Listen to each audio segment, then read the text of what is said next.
कुर्बानी किस शख्स पर वाजिब है, कुर्बानी किस पर वाजिब है, इसके निसाब के बारे में तफसील से बता दें आसिफ साहब कश्मीर से। जनाब आसिफ साहब, कुर्बानी के निसाब में 5 चीज़ें देखी जाएंगी। 5, ये खूब अच्छी तरह दिमाग में बिठा लें।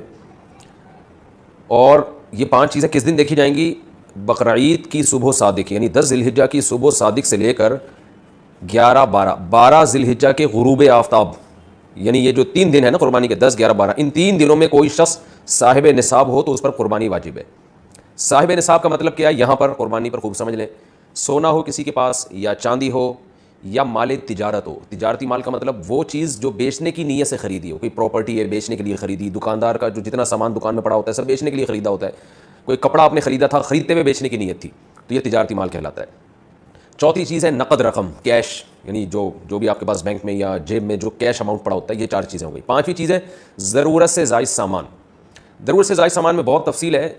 आसान इसकी एक जो हम अगर ज़ब्त कर सकते हैं तो वो चीज़ जो पूरे साल भी इस्तेमाल ना होती हो। घरेलू चीज़ों में वो चीज़ें जो पूरे साल भी इस्तेमाल ना होती हो, जैसे कपड़े, कोई या बर्तन है, डिनर सेट है, पूरे साल इस्तेमाल नहीं आता। इसी तरह कोई प्रॉपर्टी पड़ी हुई है जो ना किराए पर दी है आपने और ना आप उसमें रहते हैं, वो प्रॉपर्टी भी ज़रूरत से ज़ायद में दाखिल है। तो ये जो 5 चीज़ें हैं, किसी के पास ये 5 चीज़ें, इनकी जो वैल्यू लगाई जाएगी तो इन 5 चीज़ों का मजमुआ अगर 52.5 तोला चांदी के बराबर है। 52.5 तोला चांदी आजकल 65-70 हज़ार के लगभग है, नेट पे सर्च कर लीजिएगा।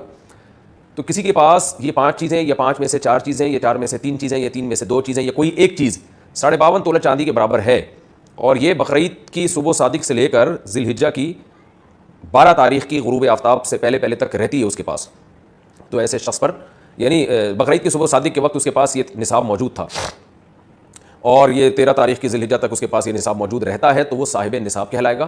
13 तारीख़ नहीं, सॉरी 12 तारीख़, 10, 11, 12, 3 दिन, तो वो साहिब निसाब कहलाएगा और उस पर कुर्बानी वाजिब है। बशर्ते के ये जो 5 चीज़ें, या 4 या 3 या 2 चीज़ें मैंने बताई हैं, इनमें से सबसे पहले कर्जा माइनस किया जाएगा, यानी कर्जा माइनस करके 52.5 तोले चांदी के बराबर बन रहा हो। इसी तरह गैस बिजली का बिल जो इनके ऊपर लाजिम है वो भी इसमें से, या जो महीने का राशन आएगा वो भी माइनस किया जाएगा। जो घर का ज़रूरी राशन होता है ना, वो भी माइनस किया जाएगा। माइनस करने के बाद अगर 52.5 तोले चांदी के बराबर रकम बच रही है तो ऐसे शख्स पर कुर्बानी वाजिब है, चाहे मर्द हो चाहे औरत हो। तो औरत कैसे कुर्बानी करेगी? सोना ख़वातीन के पास बहुत होता है, चांदी होती है। चांदी नहीं भी हो तो सोने के निसाब जो है उसके साथ अगर 1 रुपया भी है तो वो भी 52.5 तोले चांदी की कीमत देखी जाएगी उसमें भी। तो औरत कैसे कुर्बानी करेगी? उसके पास तो कैश नहीं होते आमतौर पे, तो पूरे साल जमा करे, थोड़े थोड़े अपनी जेब खर्ची से बचाया करे, या सोना को बेच कर करे। अलबत्ता किसी के पास सिर्फ सोना ही है और यानी बाकी 4 चीज़ों में से कुछ भी नहीं है, 1 रुपया भी नहीं है, तो फिर 7.5 तोला सोना जब तक नहीं होगा कुर्बानी वाजिब नहीं होगी। यानी सोने के साथ अगर चांदी है, या पैसे हैं, या तिजारती माल, या ज़रूरत से ज़्यादा सामान है, फिर सोने की वैल्यू देखी जाएगी, सोने को नहीं देखा जाएगा। लेकिन अगर सिर्फ सोना ही है तो फिर 7.5 तोले सोने से कम पे ना ज़कात होती है ना कुर्बानी होती है। तो ये है, तफसील से आपको बता दिया। तो आप चाहें तो उसमें एक गाय में हिस्सा ले लें, चाहें तो बकरा ले लें, चाहें तो दुम्बा ले लें। मर्द पर अलग वाजिब है, औरत पर अलग वाजिब।